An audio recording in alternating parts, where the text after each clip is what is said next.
अशोक वानखेड़े जी, मध्य प्रदेश के political system के बारे में जितना हम लोगों ने पढ़ा है या सुना है, वहां के चंबल घाटी के जो वहां के अपराधी थे, उनको सरेंडर कराने के लिए जयप्रकाश नारायण जाया करते थे। फूलन देवी मध्य प्रदेश में जाकर के मुख्यमंत्री के सामने सरेंडर करती थी। उस मध्य प्रदेश में इस बुलडोजर न्याय न्याय के लिए स्पेस कैसे पैदा हो गया?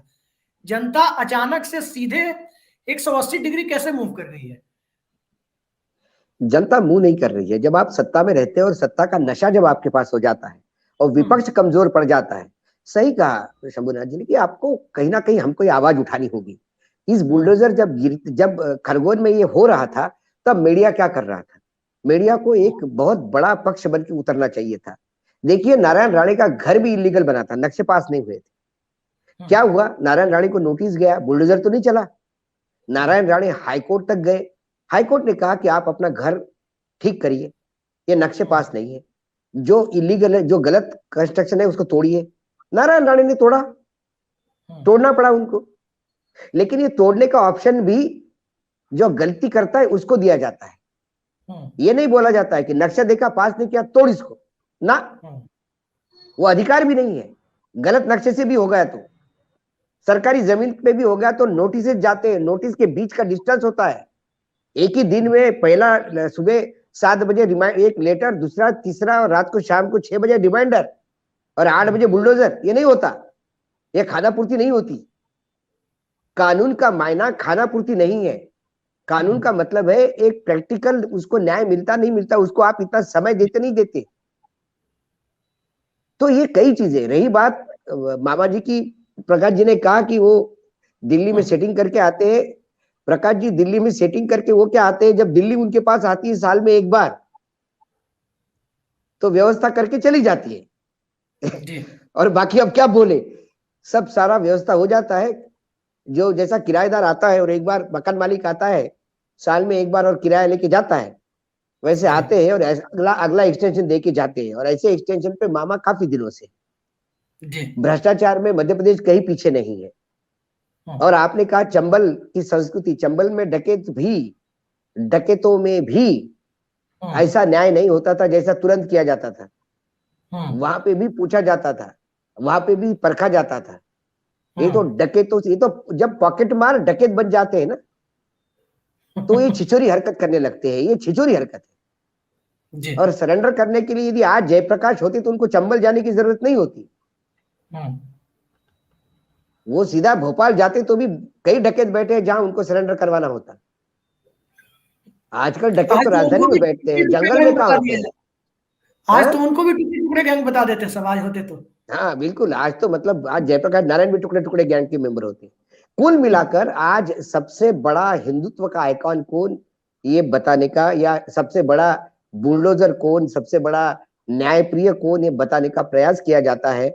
और जो वक्तव्य, चाहे प्रज्ञा का हो, शिगोमा कर्नाटक में दिया हुआ, उषा ठाकुर जी का हो यहाँ पे दिया हुआ, या ये बुलडोजर का जो अभी जो हुआ, ये सारे कांड इसके तरफ इंगित करते हैं। क्योंकि अभी चुनाव अगले साल, मतलब अब 6 दिनों के बाद जो नया साल शुरू होने वाला है, उसी साल में मध्य प्रदेश में भी चुनाव है।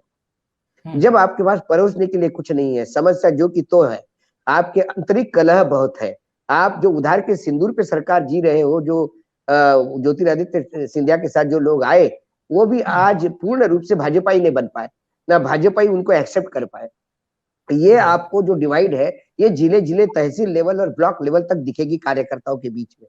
इन सबका मेलजोल कैसा होगा? और आने वाले समय में यदि सरकार को जिताना है तो आपको फिर हिंदूवाद की बात करनी होगी, आपको बहुसंख्यकवाद का पे जाना होगा, आपको हिंदू खतरे में है बताना पड़ेगा, आपको ऐसा एक मामा चाहिए जो भांजियों के लिए बुलडोजर चलाता हो, जो स्वयं न्यायाधीश बनता हो। मुख्यमंत्री भी वो है, की बात सेक्रेटरी। अशोक वानखेड़े जी, साला मसूद आरटीआई एक्टिविस्ट थे, उनकी रहस्यमय परिस्थितियों में हत्या हुई थी मध्य प्रदेश में, अगर आपको याद है तो। हाँ, उस मामले में क्या, वो भांजियों की परिभाषा में नहीं आती थी? उस मामले में क्या हुआ? नहीं हमारे, नहीं देखिए, अब मामा तो उनको भांजी मानते हैं, अब वो मामा नहीं मानती होगी इसलिए उनके साथ ऐसा हुआ। प्रॉब्लम है ना, प्रॉब्लम ये है कि सारे लड़कियों ने भी तो मामा मानना चाहिए ना, कोई मामा नहीं मानते। जैसा कई पत्रकार उनको मामा मानते हैं तो अच्छे साथी रहते हैं, अच्छे सरकारी फ्लैट मिले हुए हैं, सारी सुविधा होती है, उनके टायर भी बदले जाते हैं स्टेट ट्रांसपोर्ट के ऑफिस से। भोपाल में तो बहुत कुछ होता है, प्रकाश जी को तो सब पता है।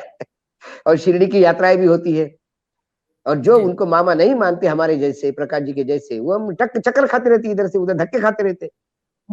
तो उनको जो मामा मानते हैं, उनकी तो सुविधा बिल्कुल सब वेल टेकन केयर ऑफ है। जी। तो कुल मिलाकर वो मामा स्वयं न्यायाधीश है। देखिए, ये सब मोदी जी को कॉपी कर रहे हैं। मैं ही चीफ सेक्रेटरी, मैं ही कैबिनेट सेक्रेटरी, मैं ही हाई कोर्ट जज, मैं ही सुप्रीम कोर्ट जज, मैं ही पार्टी का आला कमान, मैं ही पार्टी का अध्यक्ष, मैं ही डिफेंस मिनिस्टर, मैं ही राष्ट्रपति, और मैं ही सब कुछ। तो राज्य में उसका एक छोटा प्रारूप होता है। मैं ही चीफ सेक्रेटरी, मैं ही मुख्यमंत्री, मैं ही गृह मंत्री, मैं ही न्यायाधीश, जो कुछ करूंगा मैं तय करूंगा। तो जब आप इस बात पे आते हो, इंदौर की बात तो अभी इन्होंने बताई, इंदौर में तो वाकई इतने आयोजन हो रहे हैं प्रकाश जी, इतने आयोजन हो रहे हैं कि जब कोई नए आयोजन की घोषणा होती है तो बिल्डर रात को सोता नहीं। उसको लगता है फिर एक कोई काम मेरे सर पे चढ़ गया है। पैसा कमाना मतलब to earn profit has become a sin, एक पाप हो गया। आप अच्छे उद्योगपति होना, अच्छे बिल्डर होना, अच्छे कंस्ट्रक्शन या अच्छे मार्केट। इंदौर ये मिनी बॉम्बे है, टेक्सटाइल का बहुत बड़ा हब है, मसालों का बहुत बड़ा हब है। वहां के व्यापारियों के लिए ये नया नया आयोजन इंदौर में एक तकलीफ वाला मामला हो गया कि हर आयोजन में समझ सर पे यदि बांधा जाएगा, अरे आपका इंदौर, आपका इंदौर, अरे इतना बड़ा इंदौर को मत बनाओ कि हम गायब हो जाए इंदौर से। ये स्थिति हो गई है। नाइट लाइफ के नाम पे जो हो रहा है, मतलब नंगा नाच हो रहा है, उसके ऊपर तो किसी की नजर नहीं जा रही है। अभी कल आज मैंने एक वीडियो देखा इंदौर में, प्रकाश जी, वो कोई नया मॉल बना है, उस मॉल में जाने के लिए 4-5 किलोमीटर की लंबी लाइन लगी हुई थी, सारे रोड जाम हो गए थे। उसकी तरफ किसी का ख्याल नहीं जाएगा। वो रास्ते में आए हुए जो अतिक्रमण है उसको बुलडोज नहीं करेंगे। बुलडोज करेंगे ऐसी चीजें जहां से आपको वाई वाई मिलती है। और इसमें मीडिया का बहुत बड़ा दोष है। यदि हम इन चीजों को सवाल उठाए, हम वो घर बुलडोज होने के बाद सरकार पे सवाल उठा के सरकार को कटघरे में खड़ा करें तो शायद सरकार फिर से नहीं करे। लेकिन हम सरकार ने कितना महान काम किया है, ये जब महिमा मंडन करने लगते हैं तो सरकार को और उससे एक एनर्जी मिलती है। और फिर आप जाके मुख्यमंत्री पे किताब लिखते हो, फिर मुख्यमंत्री के उसके ऊपर कसीदे पढ़ते हो, 2-4 जगह उनको आयोजन में बुलाते हो चीफ गेस्ट करके। वो भी पत्रकार का नाम बुला के कंधे पे हाथ रख लेता है, उसको लगता है कि मैं महामहिम हो गया, कलेक्टर एसपी से 2-4 इधर उधर काम कर लिए, काम हो गया। जी, इस प्रोग्राम के खत्म होने के बाद आप कमेंट बॉक्स को देखिएगा तो आपको पता चलेगा कि उसके बाद कुछ लोग ऐसे भी कमेंट करने आएंगे कि एक शिवराज सरकार अच्छा काम कर रही है, अपराधियों को बख्श नहीं रही है, ये लोग आ गए बिना मतलब का उनके नहीं, ऊपर हम आरोप तो देखिए टुकड़े टुकड़े, देखिए मुझे लगता है प्रकाश जी और हमको ये मतलब शंभुनाथ जी को भी, तो हमको तो आदी हो गए। यदि ऐसा कमेंट एक आध दिन नहीं आता तो हमको लगता है कि कुछ गड़बड़ हो गई, कि लोगों ने ठीक से प्रोग्राम देखा नहीं शायद। ये तो होता है, सुबह सुबह से लेकर शाम तक 1-2 बार चाइनीज नहीं घोषित हो जाए, 1-2 बार पाकिस्तानी घोषित नहीं हो जाए, टुकड़े टुकड़े गैंग, जेएनयू एएनयू सारे, हम तो जेएनयू कभी गए नहीं जीवन में, लेकिन ये सारे आरोप लगे तो ठीक है। लेकिन हमारा कहना है कि हम ये नहीं कह रहे कि वो छोड़ देना चाहिए आरोपियों, बिल्कुल आरोपियों को सजा मिलनी चाहिए, लेकिन कानून सजा देने के लिए है। तो जिसका जो काम है वो करिए। पत्रकारिता का काम, जो खबरें हैं वो जनता के सामने लाना है। हम किसी की सुपारी लेके जर्नलिज्म नहीं करते, इसको बर्बाद करने के लिए जर्नलिज्म ना। उसने गलत किया तो ठीक है, अच्छा किया तो ठीक है। तो सरकार ने भी करना चाहिए, आरोपी को पकड़ लिया, न्यायपालिका के हवाले कर दिया, उसके बाद उसका घर इलीगल था, एक नोटिस दे दिया, घर वाले जवाब देंगे उसको, वो कोर्ट जाएंगे, कोर्ट बोलेगी तोड़ दो, तोड़ देंगे। या दिल्ली में नोएडा में इतना बड़ा टावर टूटा है, ऐतिहासिक टावर टूटा, वो इतना बड़ा टावर, सुप्रीम कोर्ट ने बोला तोड़ो इसको, लेकिन बुलडोज तो नहीं चला ना। वहां बुलडोज चलाने की हिम्मत नहीं है योगी जी की, चलाते वहां बुलडोजर, बड़े बड़े बिल्डर, बड़े बड़े उद्योगपति, वहां हिम्मत नहीं होती आपकी। अशोक वानखेड़े जी, ह्यूमैनिटेरियन ग्राउंड पे आप ये बताइए कि वो घर हो सकता है कि कहीं ज्वाइंट फैमिली का रहा हो सकता है उसके भाई बहन माता पिता, उनका क्या अपराध है मैंने वही कहा घर के एक आदमी की वजह से बर्बाद कर दिया जाए। मैंने क्या कहा, जब चैनल में एक पत्रकार की शक्ल आपको पसंद नहीं आती तो आप उसको नौकरी से निकलवा देते हो। बुलडोजर सिस्टम के तहत तो चैनल का लाइसेंस खत्म कर देना चाहिए आपको जी, चैनल ही बंद। लेकिन फिर कहते हो कि नहीं नहीं, चैनल के मालिक तो हमारे मित्र है, ये पत्रकार गलत रख दिया था उन्होंने, उसको निकलवा दिया। तो वैसे हो सकता है कि वो घर में बाकी होगी, उसकी बहनें होगी, बहनों को मालूम नहीं भाई ने क्या गंदा काम किया। ये जरूरी है कि पूरा परिवार उसमें इन्वॉल्व हो? जी। बिल्कुल कतई जरूरी नहीं है। हम्म। हम ऐसे कई नेताओं के लड़के देखे तो अभी हमारे उत्तर प्रदेश की बात कर लीजिए, जी। टेनी महाराज का बेटा हत्या के आरोप में, जमानत नहीं मिल रही उसको, हत्या के आरोप में अंदर है। वहां बुलडोजर टेनी नहीं चल महाराज रहा के है। भाषण पे इलाहाबाद हाईकोर्ट का स्ट्रिक्चर है हम्म। कि यदि पिता ऐसा भाषण नहीं देते तो बेटा शायद गाड़ी नहीं चलाता। हम्म। फिर भी वो मंत्री है, उनके घर में बुलडोजर क्यों नहीं चलता? हम्म। क्यों नहीं चला बुलडोजर? या आपका बुलडोजर भी सब्जेक्टिव चलता है? जरा रसूख वाला आदमी आता है तो बुलडोजर पीछे चल, फिर गाड़ी का पहिया ही नहीं घूमता, क्योंकि उसको मालूम है बड़े आदमी पे बुलडोजर डालोगे वो सुप्रीम कोर्ट तक खींचेगा आपको। एक गरीब कहां जाएगा जो अतिक्रमण में मैंने इलीगल घर बना के रह रहा है, उसके बाद खुद की जमीन तक नहीं, सरकारी जमीन पे रह रहा है, वो कहां लड़ेगा कोर्ट में आपके पास सामने? तो जो छोटे हैं उनको डराते हैं, जो बड़े हैं उनके यहां सलाम करते हैं। नहीं तो टेनी महाराज का महल ढल के ढाई की दिखाए बुलडोजर, इतने इतने किसान मारे गए। नहीं, अब न्यायपालिका में है कि न्यायपालिका तय करेगी। टेनी महाराज के बेटे का मामला न्यायपालिका तय करेगी, और इस आदमी के बेटे का मामला सरकार ने तय कर दिया जी। क्योंकि उसका बाप छोटा आदमी है। उसका बाप टेनी महाराज होता तो ये उसके लिए भी कोर्ट में जाते।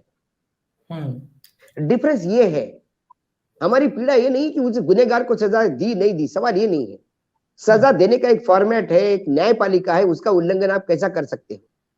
और सबसे दुर्भाग्य है कि हम बोल रहे हैं न्यायपालिका चुप है। क्यों हाईकोर्ट ने उसको suo motu writ petition file नहीं की? सरकार कैसी, क्योंकि जो स्टेटमेंट आते हैं वो तो ऐसे ही आते हैं। खरगोन में दंगाइयों के घर गिराए गए और फिर बोलते हैं कि नहीं वो इलीगल कंस्ट्रक्शन था। तब इतने दंगा, मतलब किसी भी शहर का लीगल और इलीगल कंस्ट्रक्शन आपको देखना है तो वहां दंगे करवाओ पहले। दंगा होते से ही तुरंत सरकार तय करेगी ये इलीगल है ये लीगल है, फिर मैप देखने लगेगी। सबसे पहले तो खरगोन में प्रकाश जी, मुझे लगता है कि वो जो अधिकारी थे उनको टर्मिनेट कर लेना चाहिए, जेल में डालना चाहिए। इतने साल वो वहां काम कर रहे हैं और उनके नाक के नीचे सारा इलीगल कंस्ट्रक्शन हो रहा है। क्या कर रहे थे वो? सरकार के अरे टैक्स पेयर्स का पैसा है, वो तनख्वाह लेते हैं, उस पर एक्शन नहीं होती। मोरवी का पुल गिरता है, सही कहा चुनाव जी ने, मोरवी का पुल गिरता है, अरे 2 सिक्योरिटी वालों को सस्पेंड करते हो, अरेस्ट करते हो, टिकट बुक करने वालों को अरेस्ट करते हो। जिसने अपने बेटी को ले जाके फीता कटवाया वो कहां है? क्योंकि वो अब्जोपति है, वो पार्टी का फंडर है, तो उस पर हाथ नहीं लगेगा। कलेक्टर और एसपी को हाथ नहीं लगेगा। उन्होंने ये पुल कैसा होने दिया उद्घाटन बिना ऑडिट किए? एक घड़ी वाले कंपनी को कोई एक्सपीरियंस नहीं था, उसको एक काम कैसा दिया? कोई नहीं पूछता साहब।